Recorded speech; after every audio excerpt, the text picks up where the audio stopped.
Bonjour à tous. Donc, je remplace en fait J'arrive tout de Florence suite, Lambert, qui est Lisa. directrice du CEA Lytton, le commissariat d'énergie atomique, mais qui travaille également sur les énergies alternatives. Et donc, je vais essayer en 12 minutes de vous dresser un peu le tableau de ce qu'il va falloir faire pour arriver à un paysage à 100% d'énergie renouvelable, puisque c'est la thématique qu'on doit aborder avec mes collègues dans cette session.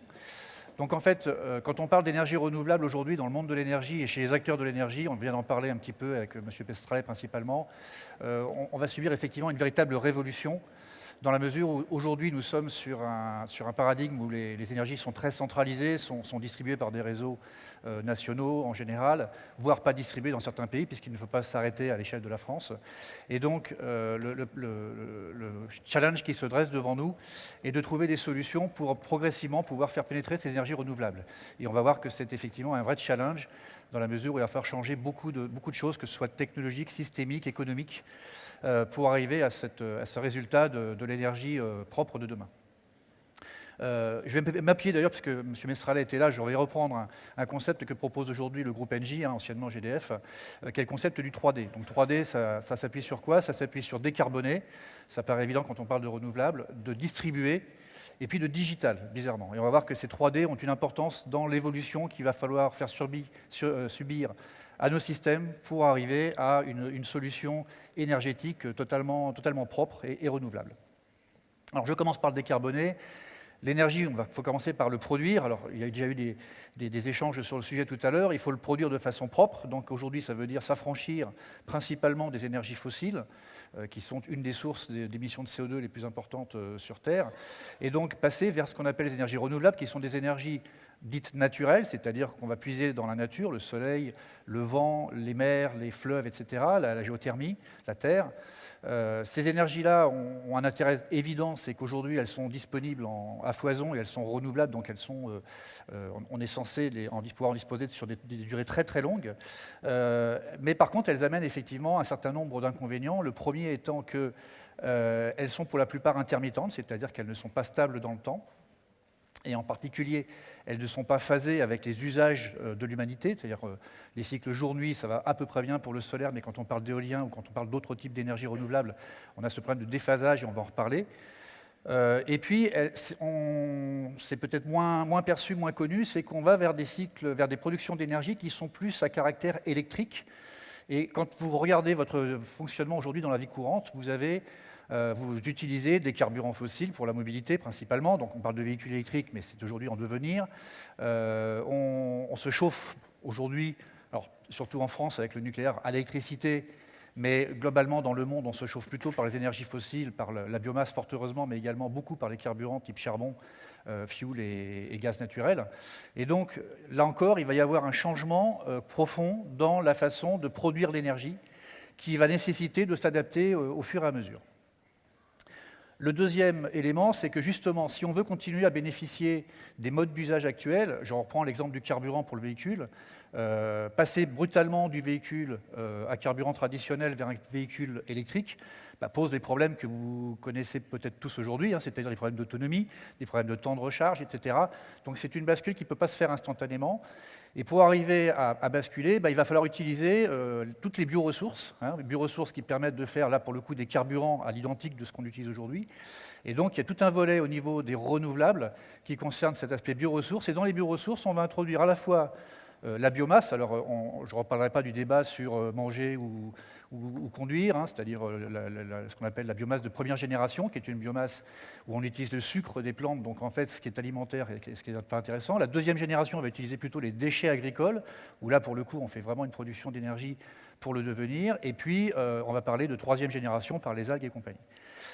Donc importance à ne pas oublier ce volet biomasse. Donc on voit fleurir partout aujourd'hui dans les pays occidentaux la méthanisation, qui est un procédé qui permet de convertir de la ressource forestière, bois, ou voire des déchets ménagers, puisqu'il faut aussi penser déchets, en énergie utile, et qui est exploitable directement dans nos solutions actuelles. Donc là, pour le coup, dans l'aspect transition énergétique, ce vecteur-là est important.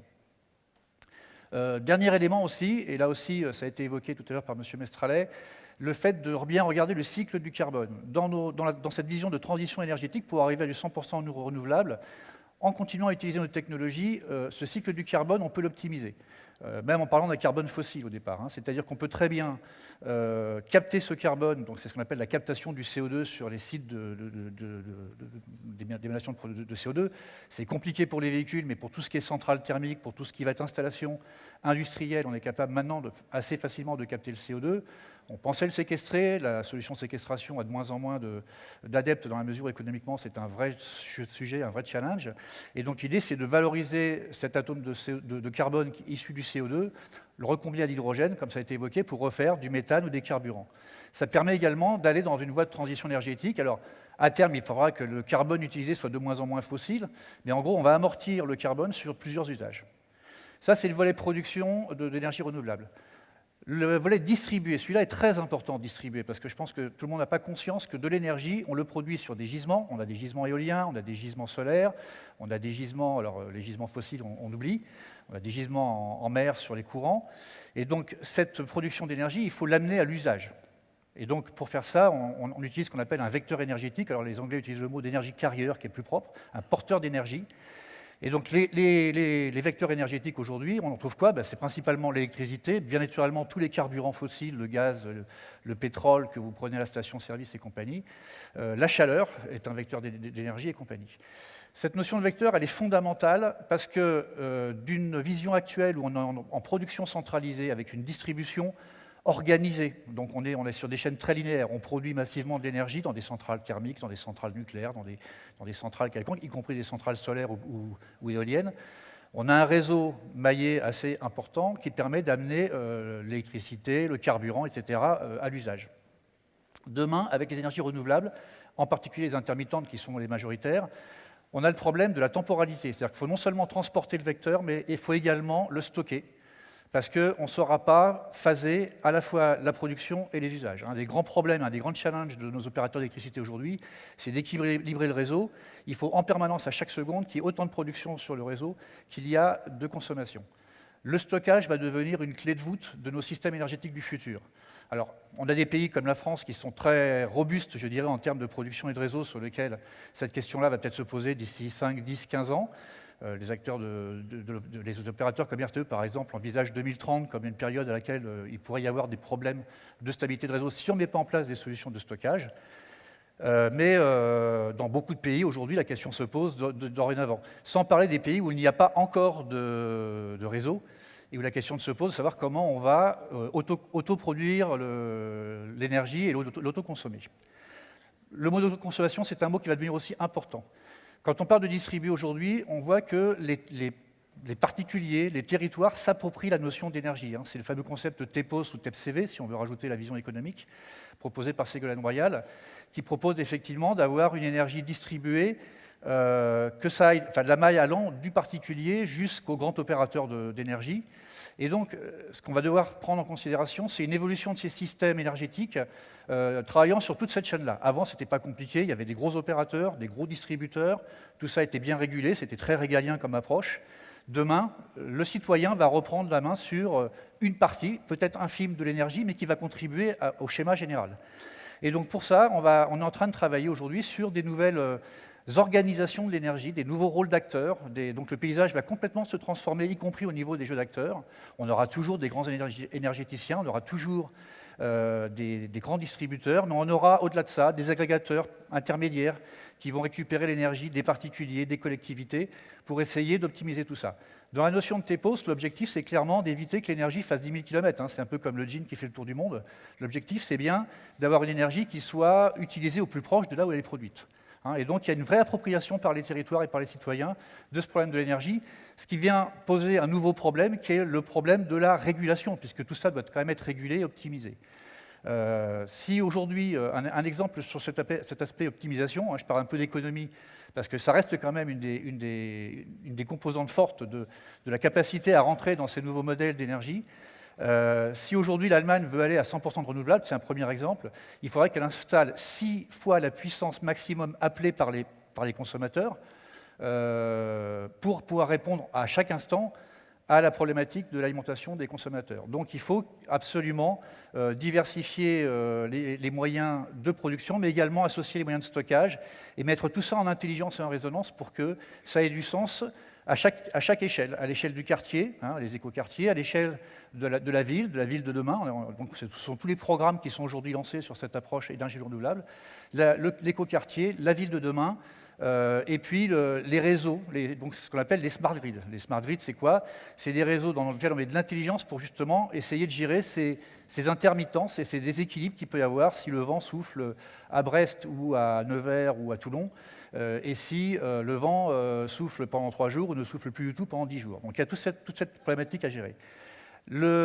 Pour faire ça, on arrive au 3e D, c'est le digital. Donc il faut absolument utiliser le numérique pour accompagner ça, à 2 niveaux. Le premier, c'est, vous avez tous entendu parler des compteurs intelligents. Ces compteurs intelligents permettent justement d'avoir un suivi de consommation. Alors, ce n'est pas Big Brother, l'objectif, ce n'est pas d'aller